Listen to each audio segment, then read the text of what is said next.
Saludos amigas, amigos. Ustedes sintonizan Acento TV y este es su espacio de entrevistas y comentarios a partir de ahora. Recuerden ustedes que nos están sintonizando en el canal 38 de Claro TV, en los canales 39 y 439 de Altiz y en el canal 41 de Star Cable de Santiago de los Caballeros. También en las páginas acentotv.do y acento.com.do.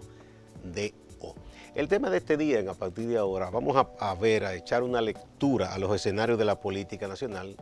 ¿Con quién? Bueno, con la que más sabe, Rosario Espinal, que siempre nos honra con su presencia en este espacio y en la página Acento con sus artículos. Vamos a una brevísima pausa antes de empezar.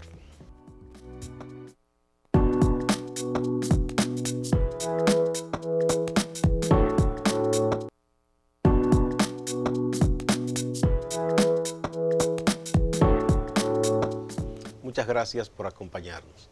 Rosario, bienvenido una vez más. Hola. Bueno, históricamente tú has escrito muchas veces sobre eso. El PLD era el partido de los partidos tradicionales que había logrado manejar sus diferencias internas de una manera en que no quedaba muy dañado el partido, que no se producían grandes fisuras, contrario a lo que vimos que ocurrió con el Partido Reformista, con el PRD, que finalmente se dividió. Y tenemos un PRM ahí que está por verse. Pero en este caso, el PLD, estamos asistiendo, parece, a una situación inédita. Porque uno como que no le ve salida por el momento. Vamos a ver, échanos una mano a ver si podemos entender qué está ocurriendo en el PLD. Bueno, en el PLD lo que está ocurriendo es que mientras hubo un solo líder que hegemonizaba la dirección y el poder del partido, ellos podían manejar la disciplina. Cuando era Bosch, y si no había disciplina, pues expulsaban a los que no se enlistaban en la disciplina. Luego viene Leonel Fernández, que realmente desde la desaparición de Bosch controla el liderazgo del partido hasta el 2012. Entonces tenemos, digamos, vamos a contar del 96 al 2012. Estamos hablando de 16 años, en donde Leonel básicamente era el líder del PLD. Entonces era factible en esa situación que se pudiera mantener la disciplina. El conflicto Leonel-Danilo en el 2007 por la nominación de la candidatura presidencial para el 2008 generó un problema, pero en ese momento fue un problema menor. Danilo se retira, digamos, del gobierno, pero apoya la candidatura del 2008. Votó mostrando que había votado por Leonel. Exacto. Esa foto fue famosa. Exacto, pero bueno, digamos que es el primer conflicto, pero no fue un conflicto que llevó a una división ni nada por el estilo. Él esperó, Danilo se dedicó a esperar hasta que llegara el 2012 y se diera la situación que él esperaba que se diera. No trató nunca en esa circunstancia de rivalizar ni de desafiar. No. Se hizo a un lado. Sí, se fue a hacer su trabajo político, de ir construyendo puentes y apoyos internos, externos y todo eso. Además que él tenía un gran dominio de la estructura partidaria, porque a eso era que él se había dedicado. Durante las presidencias de Leonel Fernández, Danilo Medina era quien manejaba la relación con el partido. ¿Qué pasa? Al llegar Danilo Medina a la presidencia en el 2012, su desafío era cómo construir un liderazgo que lo pusiera de tú a tú con Leonel Fernández, porque Danilo Medina, que no es una persona con un gran carisma ni con una gran oratoria con respecto a Leonel Fernández, pues no tenía la dimensión del liderazgo nacional que había logrado Leonel Fernández. Primero por el apoyo que le dieron Juan Bosch y Balaguer, que lo llevan los dos a la presidencia en el 96, y luego por sus ejecutorias gubernamentales. Entonces, Danilo Medina en el 2012 tiene que desarrollar, yo me acuerdo que escribió un artículo titulado Danilo Medina y el yo político. O sea, cómo él tenía que desarrollar su yo político con relación a la sociedad dominicana, lo cual él logró, y lo logró a través de políticas públicas, a través de asignar el 4%, que fue una medida inteligente de su parte, porque Leonel se había opuesto, asignando el 4%, con la visita sorpresa, un liderazgo más cercano a la gente, comparándose nuevamente con Leonel Fernández y demás. Una vez Danilo Medina desarrolla ese yo político y genera una aprobación altísima, en el PLD entonces se pasa a tener, el PLD pasa a tener 2 líderes importantes. Y el problema siempre en este país ha sido que la cohabitación es muy difícil.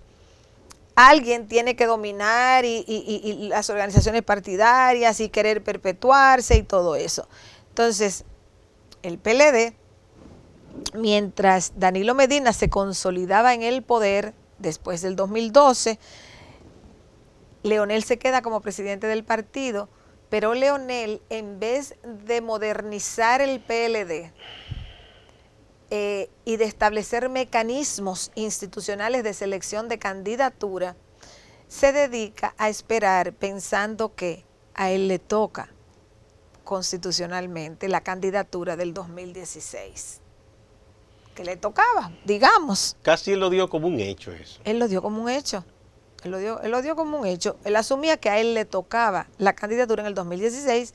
Yo no creo que él se imaginó que Danilo Medina iba a cambiar la Constitución. Yo no creo que Leonel Fernández imaginó que Danilo Medina iba a registrar niveles de aprobación tan altos, que le facilitaron entonces la reforma constitucional con muy bajo rechazo, muy bajo nivel de oposición en la sociedad dominicana. Entonces, ya en un segundo mandato, a pesar de que el segundo periodo ha sido mucho más problemático para Danilo Medina, porque el primer periodo fue navegando con niveles de aprobación muy altos. El segundo periodo se inicia y prontamente surge el escándalo Odebrecht. Surge luego Marcha Verde. Todo el descontento con la corrupción del PLD. Todo eso mermó la aprobación del gobierno, indiscutiblemente, pero mermó también la aprobación al PLD. O sea, no es solamente al gobierno, es que en el descontento que genera la corrupción se ve afectado Danilo Medina y Leonel Fernández, se ve afectado el PLD, sus legisladores, todo el partido envuelto en ese escándalo. Entonces, dada esa situación, lo que tenemos ahora en el PLD es estas 2 figuras. Leonel ya fue derrotado en el 2015. Él vuelve ahora a utilizar el argumento constitucional en un país donde en 19 años que lleva este siglo, bueno, da pena, no es risa lo que da, pero en 19 años que lleva este siglo se ha cambiado la Constitución 3 veces. Y las 3 veces que se ha cambiado, 2002, 2010 y 2015, se ha cambiado el sistema de repostulación. Porque Leonel Fernández dice, yo hice una reforma amplia, o los leonelistas dicen que ellos hicieron una reforma amplia, que no era para beneficiarse de Leonel Fernández porque él no se repostuló en el 2012. Bueno, es verdad, pero él lo hizo para habilitarse, porque él hubiera quedado totalmente deshabilitado. Si no hay un cambio constitucional. Sí, porque la Constitución de Hipólito decía que se podía postular una vez más y ganar o perdiera nunca más. Nunca más.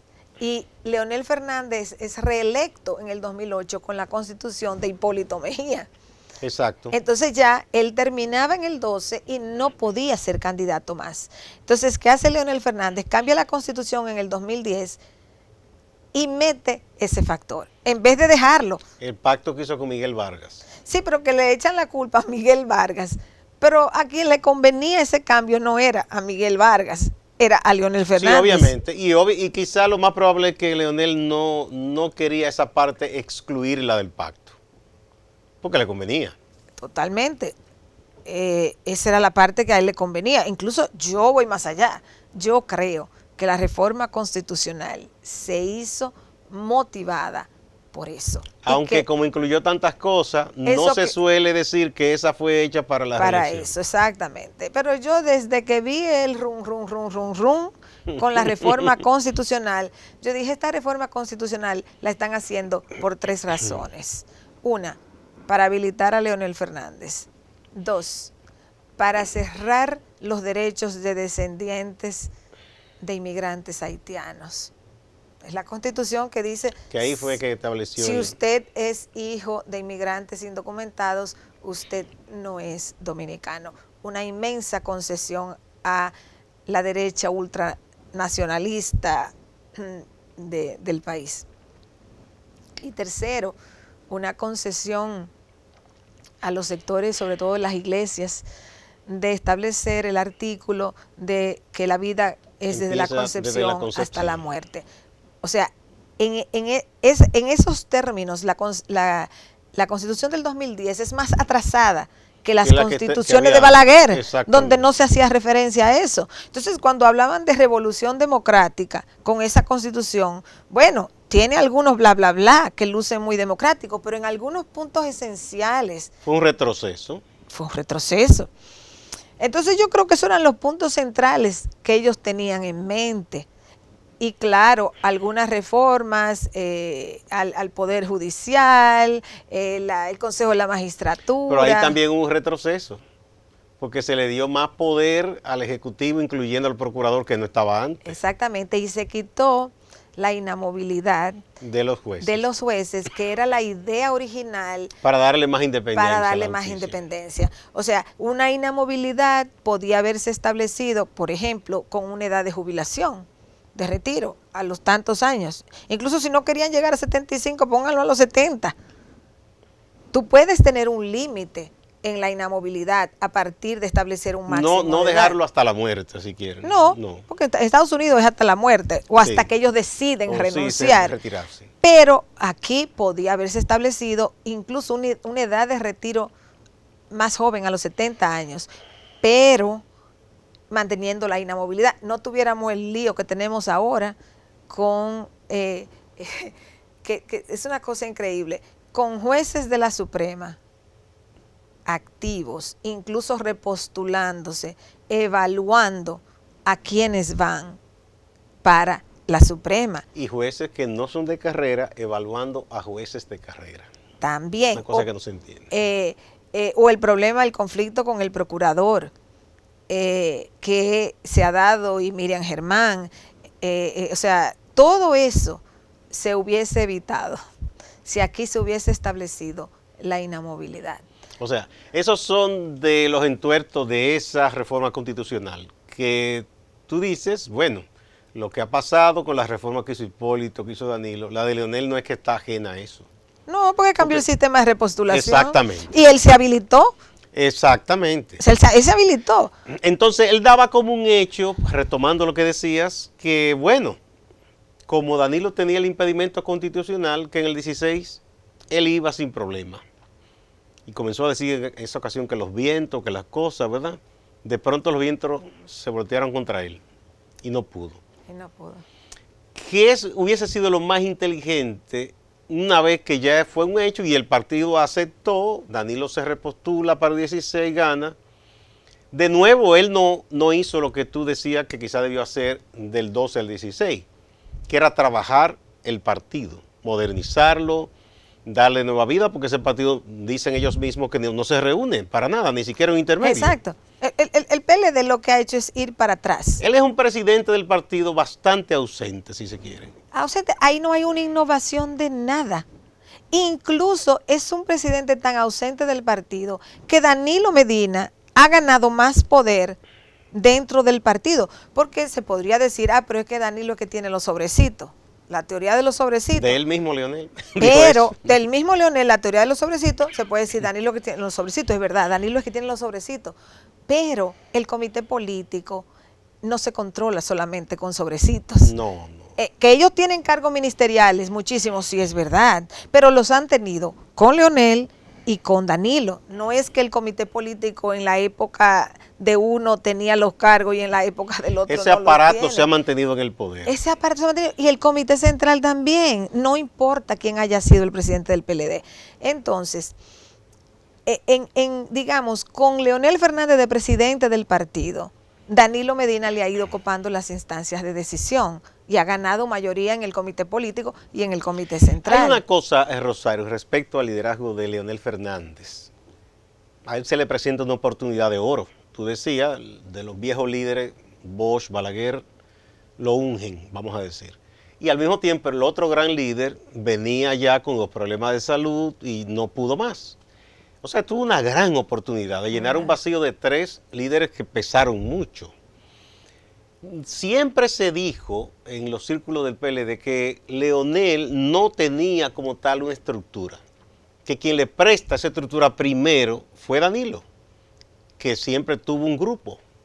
Internamente era el hombre del día a día en el partido y tenía gente donde quiera, y llevó gente y logró que entraran al PLD con cierta influencia en las provincias, en las regiones. Es extraño que Leonel llegue al poder y no se dedica a construir como su maquinaria propia, vamos a decir. Es raro eso, ¿no? Porque tuvo el poder y tenía ese liderazgo que brillaba. Bueno, yo creo que lo que pasa ahí durante los gobiernos de Leonel es que Leonel, como asciende de repente, incluso Leonel no tenía una figura, no era una figura con funciones muy amplias en el PLD. Él era encargado de relaciones internacionales y de la revista, cosas de ese tipo. De comunicación lo fue en un tiempo también. Exacto. Entonces, lo que sucede es que como él surge a la cima, llega a la cima rápidamente, entonces él lo que busca es mantener un liderazgo nacional.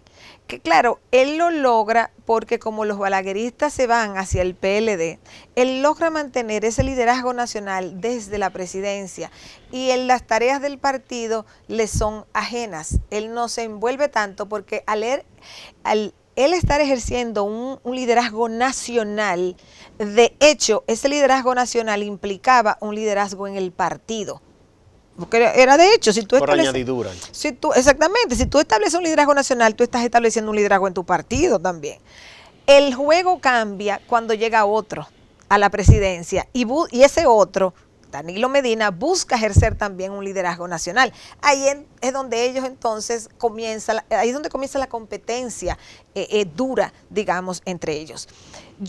Por eso es que yo planteo, Leonel Fernández desde el partido debió entender, ok, ya yo salí de la presidencia, soy presidente del partido, este es el momento de poner mi sello en el partido. En el partido, de manera que este partido se institucionalice y busque mecanismos de generar su propia fábrica de presidentes y busque mecanismos de alternabilidad interno dentro del partido. A Leonel Fernández le convenía apoyar figuras que fueran surgiendo, que fueran descollando. Pero ¿qué pasa? Él cree que de facto le va a tocar nuevamente la candidatura presidencial. Primero en el 16 y si no fue en el 16, entonces en el 20. Y estamos hoy en la misma cosa que estábamos en el 2015. Es casi un calco, porque incluso el discurso de proteger la Constitución. Es lo mismo. De decir que los dictadores que les gusta prolongarse en el poder, haciendo referencia al presidente de Argelia, aquí el pasado fin de semana, en el Mana Mirabal habló de Trujillo. Pero como que uno dice, bueno, pero ¿qué él ha hecho diferente para evitar que Danilo de nuevo lo venza? No, no ha hecho nada. No observa nada distinto. No, porque él no hizo nada en el partido. Al contrario, él ha perdido terreno en el partido porque es una presidencia muy vacía. Si tú estás presidiendo el partido, tú tienes que decir, yo voy a innovar aquí. Aquí es que yo estoy, ya yo no soy presidente de la República, yo le dejo la política pública al presidente del país y yo me dedico a reformar, a reestructurar este partido. Eso era lo que él tenía que hacer, no lo hizo.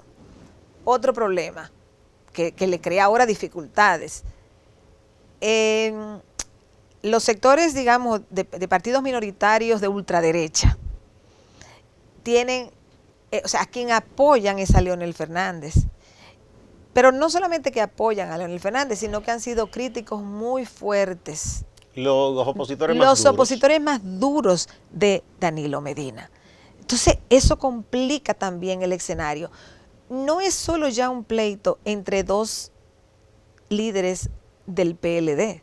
Es un problema de a quienes los apoyan, dónde están sus apoyos. Y eso complejiza la disputa por la candidatura presidencial entre Danilo y Leonel. Y un posible arreglo futuro. Que se han generado unos enconos ahí que no es tan fácil que se vayan a... Por eso es que la verdad, yo ahora mismo veo la situación muy difícil, porque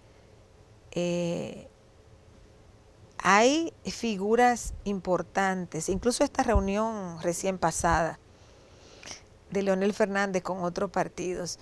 O sea, ahí hay un grupito de partidos que han estado haciendo oposición al gobierno de Danilo.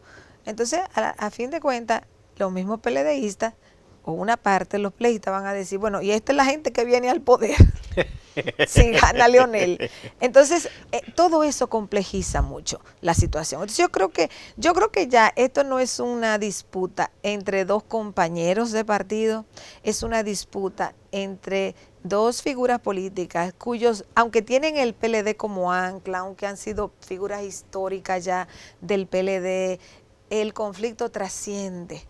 Hay grupos económicos distintos que los apoyan y hay grupos políticos distintos que los apoyan o que atacan a uno o atacan al otro.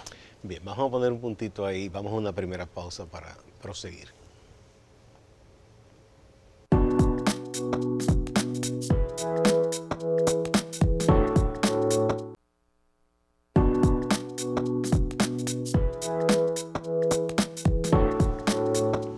Rosario Espinal, politóloga, nos está ayudando a entender la situación política en estos momentos. Miramos al PLD, obviamente, porque es el partido del poder y con posibilidades de continuar en el poder. Se han producido algunos hechos. Mucha gente decía, no, Danilo no se va a atrever, simplemente él está cuidándose de lo que llaman la soledad del poder. Si dice que no va, lo van a abandonar. Yo no he creído mucho en eso en los últimos años, en los últimos cuatrenios, eso como que no se ha visto, pero mucha gente decía eso. Pero el discurso del 27, como que mucha gente dijo, no, pero esto fue reeleccionista, sobre todo en los párrafos finales. Habló de que él quiere seguir, que es un sacrificio, que lo que se logra con tanto esfuerzo se puede desbaratar en un momentito si se toman decisiones equivocadas. Eso más el hecho de mucha gente que de manera espontánea, entre comillas, fue al Congreso de toda parte del país a pedir 4 años más y se siguieron repitiendo esos mítines. Y don Campo de Moya, un empresario importante, que es parte de un grupo muy importante, dijo que él, aunque dijo personalmente, ve con buenos ojos que Danilo se repostule. Y como si fuera poco, don Pepín Corripio, otro empresario muy importante, de uno de los grupos también más importantes, habló de que él es como el presidente, que no se retira y que le gusta trabajar todos los días. ¿Qué significan estas señales, Rosario? Bueno, yo te voy a poner eso en reverso. Vamos a ver. Si aquí los grupos de poder, llámese empresarios, iglesias y otras organizaciones quizás puntuales de la sociedad civil, estuvieran embarcados en un proyecto político antireeleccionista, al día de hoy, y estamos a fines de marzo, no queda mucho en el reloj para resolver todas estas cosas, a fines de marzo, aquí estuviésemos viendo ya un posicionamiento de los grupos empresariales, para citar uno que tiene mucho poder, en contra de la reelección. Lo que hemos visto es Sí, planteamientos aislados se puede decir, pero los empresarios de los niveles altos no hablan de manera tan aislada. No. Entonces, planteamientos o a favor de la reelección o planteamientos de empresarios que dicen, no estamos en reelección, estamos en productividad, en competitividad, en trabajar el día a día, en que mejore la situación económica, en eso es que estamos, han dicho otros empresarios. Entonces, esta es la fecha en que si aquí los empresarios quisieran realmente que no hubiese una reelección, estuviesen activamente planteando eso. El hecho de que no lo estén planteando es muy sintomático, porque ellos no pueden esperar mucho más. Ellos no pueden esperar que eso llegue al Congreso, porque cuando eso llegue al Congreso es porque ya eso lo tienen cocinado 100%. Yo no sé qué por ciento está cocinado ya, pero si llega un proyecto de reforma constitucional al Congreso es porque ya los números están ahí, porque no van a lanzar un proyecto, no lo van a llevar al Congreso si no tienen los números. Entonces, la forma de reducir la posibilidad de que se diera una reforma constitucional a favor de la repostulación del presidente sería que ya a esta fecha grupos de poder importante en la sociedad, como caso empresarios, estuviesen activamente planteando su oposición. ¿Cuál es la única oposición que se escucha básicamente? Que un tanto por ciento de la población en encuestas dice que está en contra. De la que se cambie la Constitución. Ajá, o sea, por ejemplo, se dice sí, o sea, cuando se plantea la dificultad de hacerlo, a lo que se recurre es que un 70% de la población esté en contra, que no sé qué. Pero ¿qué sucede? La población encuestada es un activo pasivo. O sea, si tú captas la opinión, y es importante captar esa opinión, pero a la hora de la verdad, de tú armar proyectos políticos, no es con ese pasivo. No, esa gente no cuenta.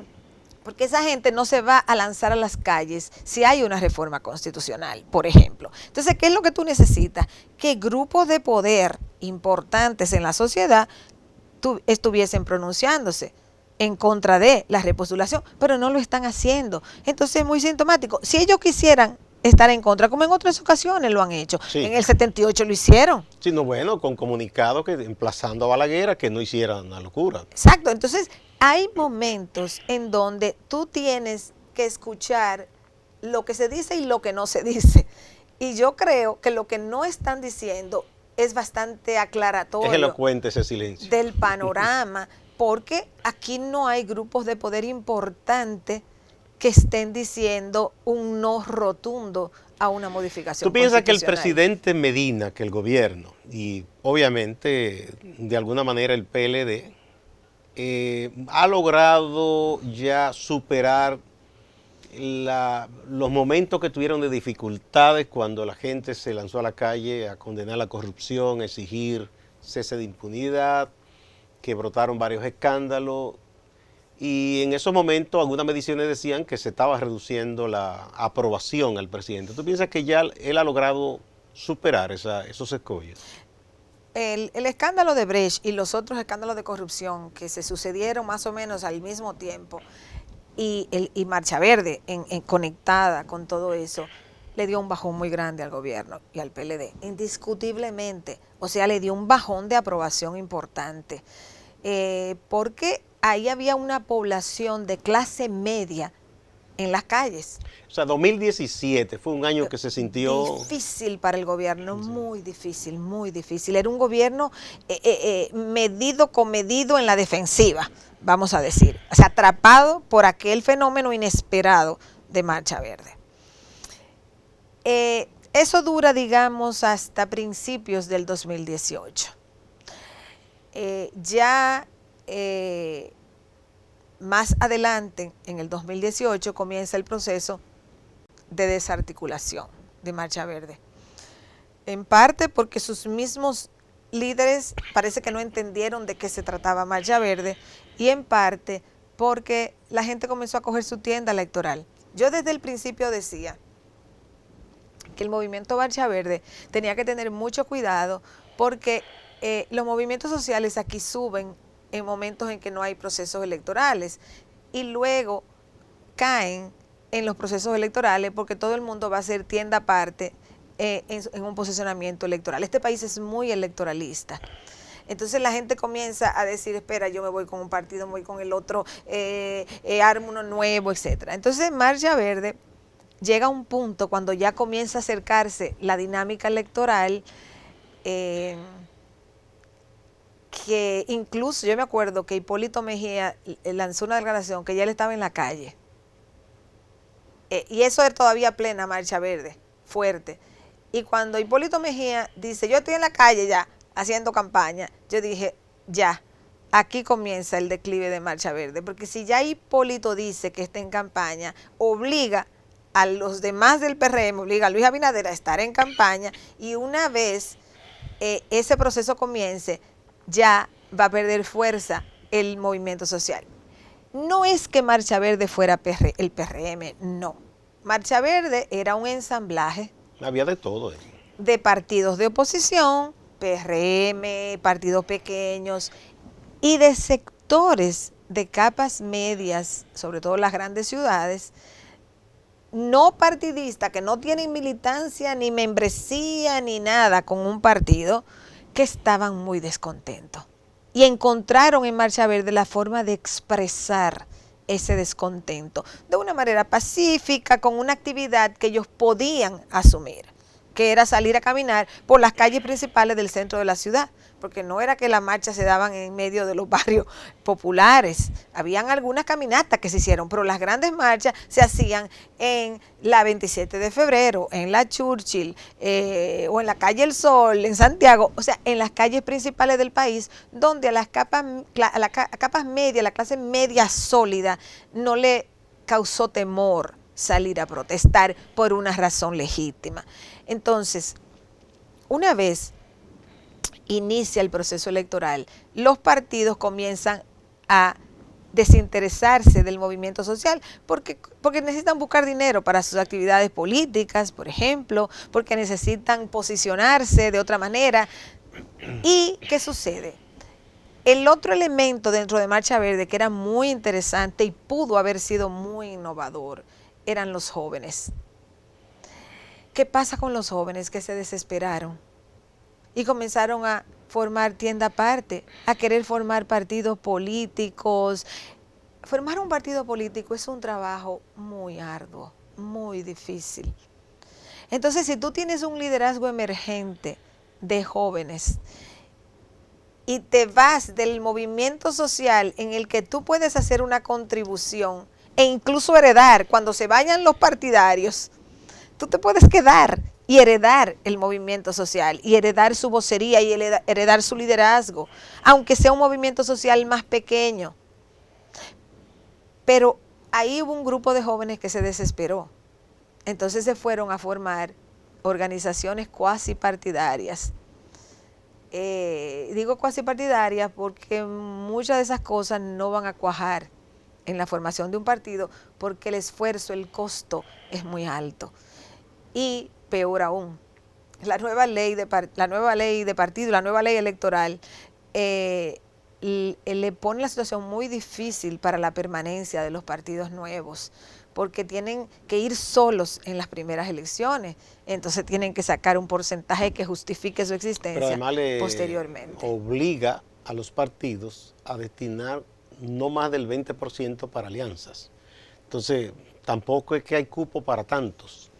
Claro, entonces quisieron hacer el cambio del liderazgo social al liderazgo político partidario a destiempo. Muchos dijeron que ese era el desafío en su momento, de que un movimiento social de tanta fuerza, alguien pudiera saber interpretarlo, descifrarlo o ganar esa fuerza social y convertirla en un activo político, pero no es tan fácil eso, ¿eh? No.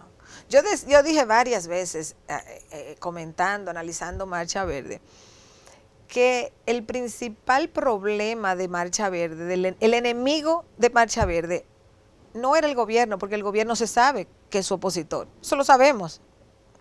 Que el problema eran los partidos de oposición, que aunque estaban participando, no querían que Marcha Verde despegara solo, porque No. Marcha Verde hubiera sido una competencia. ¿Los iba a dejar atrás? Los iba a dejar atrás. Entonces, Marcha Verde hubiera sido una competencia para ellos. Entonces, a quien había que tenerle el ojo puesto era a esa competencia interna, a esos partidos de oposición que se montaron en el tren, sí, es verdad, se montaron en el tren de Marcha Verde, pero que su objetivo no era que Marcha Verde se desarrollara. Entonces, ¿quiénes tenían que invertir en Marcha Verde? El liderazgo joven. El liderazgo joven que no tenía partidos, que no tenía historial de membresía partidaria y podía entonces en la plataforma que se desarrollara de Marcha Verde desarrollar un liderazgo social para eventualmente desarrollar un liderazgo político. Pero como aquí vivimos con un reloj electoral, esos mismos jóvenes comenzaron a debatir entre ellos y a dividirse entre ellos, unos diciendo, vamos a formar una organización, ya esto está listo para eso, otros esperaron más tiempo. Entonces, lo que hay son muchos grupitos, como digo, cuasi organizaciones partidarias, que no son organizaciones partidarias. ¿Y qué es lo que van a hacer? Porque si dicen, vamos a derrotar al PLD, bueno, pero ¿con qué tú lo vas a derrotar? Con un grupito chiquito de personas no lo vas a derrotar. Entonces no hables de eso, porque tu misión es generar conciencia social, es generar activismo social, pero no tener eso como agenda, porque si tú tienes eso como agenda, hoy, mañana o pasado mañana, entonces tú tienes que unirte al partido con mayor posibilidad de derrotar al PLD. Entonces, si ese es tu objetivo, pues mejor métete al PRM, que es el único partido que tiene votos para mostrar de que puede competir, tiene que trabajar mucho todavía, pero que puede más fácil competir, porque aquí hay demasiada gente apostando a algo que solo ocurre de manera casual. Y solo ocurre cuando todo el sistema de partidos se desploma. Que esa que de repente ellos van a ser el Macron de Francia o van a ser el Bolsonaro de Brasil, o van a ser el Chávez de Venezuela, o van a ser el Evo Morales de Bolivia. Bueno, esas cosas pasaron. Si hablamos de América Latina, esas cosas pasaron cuando los sistemas de partidos colapsaron. En Brasil pasó porque la derecha decidió destruir al PT, pero la derecha no tuvo capacidad de ofertar un partido. No tuvo un partido para poder reemplazar al PT. ¿Quién se lo reemplazó? Bolsonaro. Un tipo que surge, claro, era un político, pero no era un político que se hubiese presentado como aspirante a la presidencia, ni nadie lo veía. No había pasado de ser diputado. Exactamente, era un diputado cualquiera, digamos. De repente sube, pero eso fue lo que pasó en Brasil. O sea, en Brasil destruyeron el único partido que había. Porque en Brasil siempre ha habido una inmensa cantidad de partidos políticos. Y el único, por un tiempo, el partido de Cardoso logró desarrollarse, pero luego cayó. Y el único partido que logró consolidarse fue el PT. Y todo lo que tuvieron que hacer para destronar al PT, tumbar a Dilma, meter a Lula en la cárcel. Eso no es fácil. El PT ayudó un chin con las cosas que hizo también. Claro. Porque no es que ellos... No. Claro que ayudó, pero es que la corrupción no es propiedad del PT nada más. No. El sistema brasileño es altamente corrupto, no importa qué partido tú mires. Pero claro, como habían todos esos expedientes, eso le puso en bandeja de plata. Exacto. La situación. Le facilitó las cosas a sus enemigos. Para que destutanaran al PT. Entonces, cuando uno va caso por caso en América Latina, uno se da cuenta que esos liderazgos surgen cuando todo se desploma. En República Dominicana no estamos ahí. No es la situación. Aquí tenemos un PLD todavía fuerte y un PRM que se está fortaleciendo. Claro, aquí tenemos, mira, aquí no hay una situación de crisis económica o de crisis macroeconómica, que siempre aclaro, yo no estoy diciendo que aquí está todo el mundo rico ni viviendo muy bien, no. Lo que me estoy refiriendo es que aquí hay una inflación moderada y hay una devaluación moderada.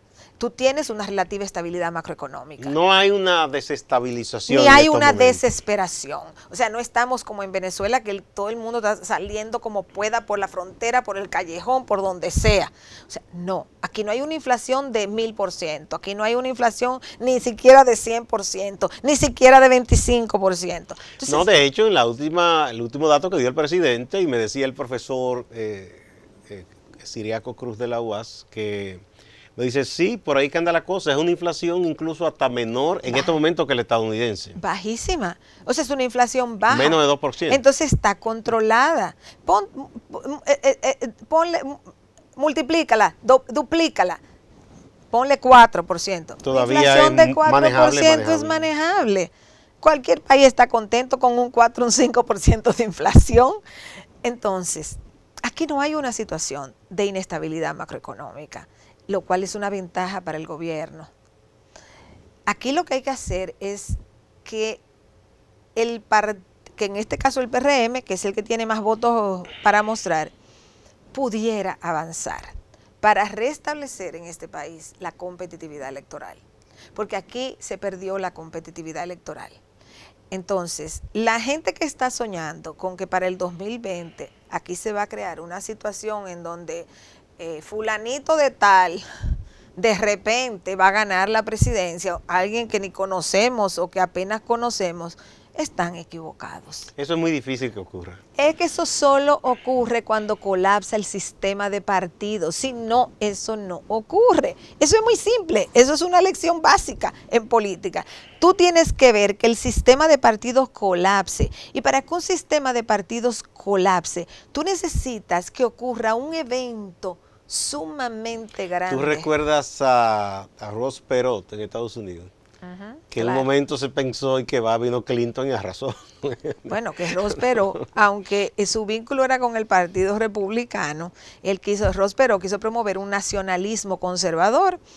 Entonces, Ross Perot terminó beneficiando a Bill Clinton. Porque le restó voto a los republicanos. Exactamente, y le permitió al Partido Demócrata ganar suficientes estados para que Clinton ganara. En realidad, Clinton ganó, porque fíjate, Clinton gana en un momento en que no se esperaba que Clinton ganara, porque Estados Unidos estaba en medio de la revolución neoconservadora que había iniciado Reagan en el 1980. Y que Bush estaba muy orondo, yo recuerdo diciendo que ellos habían logrado derrumbar el sistema soviético, entonces se esperaba que la gente lo iba a ratificar a los republicanos. Claro, George Bush el padre tuvo una presidencia de solo un periodo porque también hubo una pequeña recesión económica en Estados Unidos.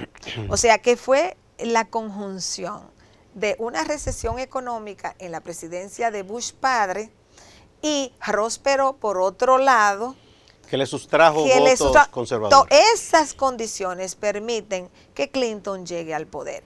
Pero bueno, en Estados Unidos hay un sistema de partidos estable. Por ejemplo, Trump ganó. La economía de Estados Unidos está muy bien. Sin embargo, el Partido Demócrata es capaz de ganar la Cámara de Representantes porque es un partido estructurado. O sea, tú tienes dos partidos que te lleven candidatos alternativos o outsiders, como se llama. Sí, Trump es un outsider. Sí. Él no ha hecho su vida en la política. Él hizo su vida en los negocios y demás. Él ha dicho incluso que intentó ingresar al Partido Demócrata, pero como que no se logró entender. O sea, él busca un espacio en la política, digamos, como una experiencia en la vida o como para mejorar sus negocios. ¿Quién sabe? Él pensaba que iba a ganar. Pero él está dentro de la estructura de un partido. Él es un outsider, pero es dentro de la estructura de un partido. Hasta cierto punto Obama, aunque Obama venía de la práctica tradicional partidaria, pero su figura de un hombre negro, ¿eso quién lo esperaba? Todavía no se esperaba en Estados Unidos. En ese sentido, él es de afuera, como quien dice, por su condición racial.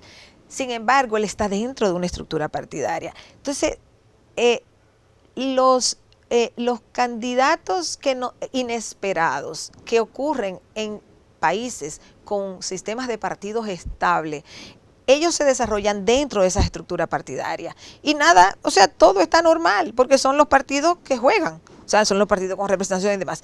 En En otros países, como es el caso de muchos casos de América Latina, tú tienes que esperar que el sistema de partidos colapse para que surjan estas candidaturas nuevas. Yo tengo muchos años diciendo esto, muchos años repitiendo lo mismo, pero aquí hay mucha gente en los partidos que se creen que de manera repentina ellos son los predestinados y van a ganar las elecciones. Y por creerse eso, no construyen alternativas partidarias viables. La democracia necesita 2 o 3 partidos competitivos electoralmente. La democracia no necesita un partido que gane todas las elecciones y 27 por el otro lado que no ganan. No, la democracia necesita menos partidos con capacidad de competir electoralmente. Claro. Vamos a una pausa. Cuando retornemos vamos a hablar de un poco poner las cartas, las posibilidades de que la oposición, primero, en las elecciones que no son presidenciales, pudiera jugar un papel importante que la fortalezca. Y luego vamos a ver quizás cómo podría ser lo de lo presidencial. Vamos a la pausa.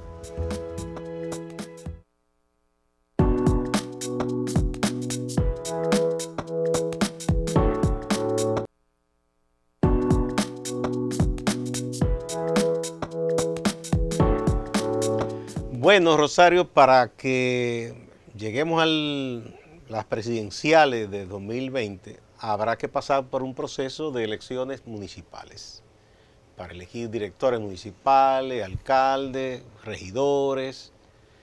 ¿Tú piensas que el que no le vaya bien en esas elecciones le podría ir bien en las presidenciales? Es difícil, pero primeramente yo no sé todavía si van a haber elecciones separadas o no. ¿Cómo? ¿Tú piensas que se puede reformar la constitución de aquella? O sea, si aquí hay una reforma constitucional, yo no sé si la va a haber, pero si aquí hay una reforma constitucional, aquí lo que van a hacer es concesiones, a lo que quiere uno, a lo que quiere otro. Bueno, ese es uno de los argumentos que se ha estado barajando para una ley, porque hay que justificar cuando se quiere reformar la constitución. Y ese sería uno de los pretextos. Diciendo, bueno, es necesario porque todo esto está complicado y en base a eso pedir una reforma constitucional. Entonces, eso está abierto todavía. Entonces vamos a esperar a ver qué ocurre, si hay o no hay reforma constitucional. Yo creo que si hay reforma constitucional, yo creo que van a unificar las elecciones. Es lo más probable. Yo prácticamente seguro que si hay reforma constitucional, se unifiquen las elecciones. Pero al margen de eso, que sean separadas, que se reforme, que haya reelección o no reelección, la posibilidad de que tú le ves a la oposición de fortalecerse y poder armar una alianza que logre impactar. Pero no solo por el tamaño, yo digo también, el gobierno vende una historia, vende un relato. Y todavía yo pienso que hay una porción importante que compra ese relato. Tú decías, hay una estabilidad. Por ejemplo, ¿qué busca un empresario, un comerciante? Certidumbre. Y ellos tienen certidumbre en este momento. Porque lo que ellos quieren es que les dejen hacer su negocio. Hay una clase pobre que a su manera tiene la certidumbre de que recibe algo con la ayuda del gobierno. Y una clase media que, bueno, más o menos ahí anda. Entonces, la oposición tiene que vender otra historia para desmontar esa, pero que sea creíble la que ellos propongan como alternativa. ¿Cómo tú ves eso? Mira, cuando uno habla de oposición, aquí, para las elecciones del 2020, depende de qué estamos hablando. Si estamos hablando del PRM. No, yo la pongo, yo pensando en que habrá pies sobre la tierra y van a decir, vamos a unirnos. Con el PRM. Con el PRM tiene que ser porque es el partido núcleo.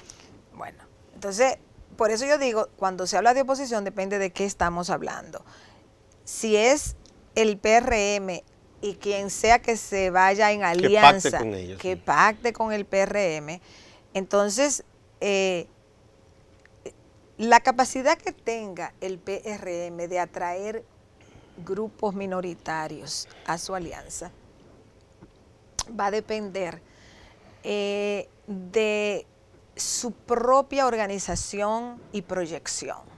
Nadie se va a aliar con un partido que se ve sin coordinación, donde no están claras las cosas, qué va a suceder. Entonces el PRM tiene que invertir en sí, avanzar para que se convierta en un imán atractivo a partidos minoritarios. Pues los partidos minoritarios quieren ir en alianza para sacar algo, generalmente. Aquí apuestan a lo más seguro. Aquí no hay grandes diferencias ideológicas. Entonces el PRM tiene que mostrar que está avanzando, y si lo muestra, entonces va a atraer partidos minoritarios. ¿Qué tiene eso de efecto? Tiene un efecto publicitario. ¿Por qué digo que tiene un efecto publicitario? Sí, claro, eso es muy bueno, que el partido tal, que el otro no sé cuánto van en alianza con el PRM. Eso tiene un efecto publicitario. En términos matemáticos electorales, tiene poco efecto. ¿Por qué? El 96% del electorado dominicano en el 2016 votó o por el PLD y aliados o por el PRM y aliados. Entonces, realmente... El resto se repartió en 4%. Exacto. Entonces, aún tú concites el apoyo de ese 4% que no fue ni con el PLD ni con el PRM, vamos a suponer que hubiera una proporcionalidad similar en el 2020. Tú lo que estás hablando es de quién coge ese 4% que se fue a los partidos que fueron a las elecciones de manera independiente, ¿verdad? Que, bueno, el PRM necesita 15% más 1 para ganar las elecciones con el 50 más 1. Sacó cerca del 35 en total. Para tú llegar a 50 más 1, el PRM necesita 50 más 1. Qué chévere que consigue el 4% y que aquí hubiese el 100% del electorado que votara o por el PLD y aliados o por el PRM y aliados. Pero tú lo que estás hablando es que va a ganar un 4%. Atrayendo, si todos los que fueron solos se unen ahí. Entonces, por lo que tú planteas, hay que hacer más. Hay que tratar de disminuir el PLD, al contendor, que es el PLD, y no solo disminuirlo, tratar de ganar parte de esos votos que ellos tienen. Exacto, es que el desafío del PRM es cómo quitarle votos al PLD. Al PLD. Ese es el desafío que tiene el PRM, cómo quitarle votos al PLD, porque para tú agregar 15% más 1 de los votos, tú no lo vas a encontrar en los partidos que fueron independientes, porque eso sumaron 4%. Tú tienes que quitárselo al PLD. Entonces la estrategia del PRM es, ¿y cómo yo le quito? Supón tú que ellos consiguen el 4 de los que fueron solos. Vamos a suponer, matemáticamente, todavía te falta el 11% más 1. ¿A quién se lo vas a quitar? Se lo tienes que quitar al PLD. No hay de otra. Sí. Entonces, ahí es donde está el gran desafío del PRM, en cómo ellos crecen, cómo ellos se proyectan como una alternativa ganadora. Y para proyectarse como una alternativa ganadora, necesitan proyectar rápidamente una unidad interna en términos de sus propósitos, un programa, qué es lo que le ofrecen a la sociedad dominicana. Y tú señalaste en varias ocasiones algo que entendía que es un error, que ellos pospusieran tanto la elección de su candidato presidencial, porque tienen que vender esa figura. Yo lo he dicho Tú muchas lo has escrito varias veces. Lo he escrito, lo he dicho. El PRM no se puede dar el lujo de creerse que ellos pueden llegar a la primera semana de octubre, que es cuando se realizan las primarias, sin que en el PRM se sepa claramente quién será el candidato. Es el candidato, porque es que el PLD se lo traga entonces. Entonces, bueno, ellos están contando con que algo ocurra, que el PLD se divida. La crisis económica siempre ha sido una variable, pero yo no veo crisis económica antes de las elecciones del 20, por una razón muy sencilla. El principal socio comercial de este país es Estados Unidos. Y está estable. Y Estados Unidos tiene una economía estable que no se proyecta para el 2020, que va a colapsar. Entonces, con una economía en Estados Unidos estable y siendo Estados Unidos el socio comercial principal de este país, incluso ahora con relaciones con China, incluso con más posibilidades de mercado y de crecimiento, yo no veo una crisis económica. Una crisis de deuda externa para el 20 la dudo también, porque las tasas de intereses, aunque han subido un poquito, se van a estabilizar. Entonces no veo tampoco una explosión de las tasas de interés que sí podrían causar un problema de deuda externa aquí. Entonces yo no veo que la cosa va a explotar por el lado económico, que es una posibilidad a la que apuesta la oposición. ¿Cuál es la otra variable? Una división en el PLD. Pero esa no es tan fácil tampoco. Bueno, esa no es tan fácil. Y si ocurriese, creo que se van a ir pocos del PLD. La inmensa mayoría de los PLDistas se va a quedar. No quiere salir del poder. Se va a quedar, porque cuando el director del departamento tal y el empleado de la no sé cuánto, cuando toda la estructura del PLD diga, yo me voy a una aventura o me quedo aquí. Cuando toda esa gente vea esa opción, la inmensa mayoría se va a quedar. Entonces, mucha gente no se va a ir. Entonces, por eso es que una división del PLD podría ocurrir, porque uno nunca sabe, pero si ocurriera, de lo que sí estoy segura, es de que si ocurriera, son poquitos los que se van a ir. Esa ha sido la historia incluso cuando líderes importantes han dejado un partido. Bosch era el líder, en el PRD se fue con poca gente en ese momento. Claro, eso es más un partido en el poder que no enfrenta una fuerte crisis, enfrenta desgaste, eso es verdad, enfrenta desgaste. Por eso yo pienso que el PRM, en vez de estar contando con que si va a llegar una crisis económica, con que si se va a dividir el PLD, etcétera, tiene que construir rápidamente desde dentro una propuesta atractiva a la sociedad, candidaturas atractivas a la sociedad. O sea, el PRM tiene que pensar hacia adentro, no hacia afuera, no a que venga un factor que les beneficie. Si llega, fabuloso, pero no puede apostar a eso, tiene que apostar hacia sí mismo, y en eso es que ellos tienen que trabajar. Muchas gracias, Rosario. Por eso me gusta traerte, porque tú nos ayudas a ver las cosas más claras. Muchas gracias. Y a ustedes, amigas y amigos, no se vayan, que hay más en Acento TV.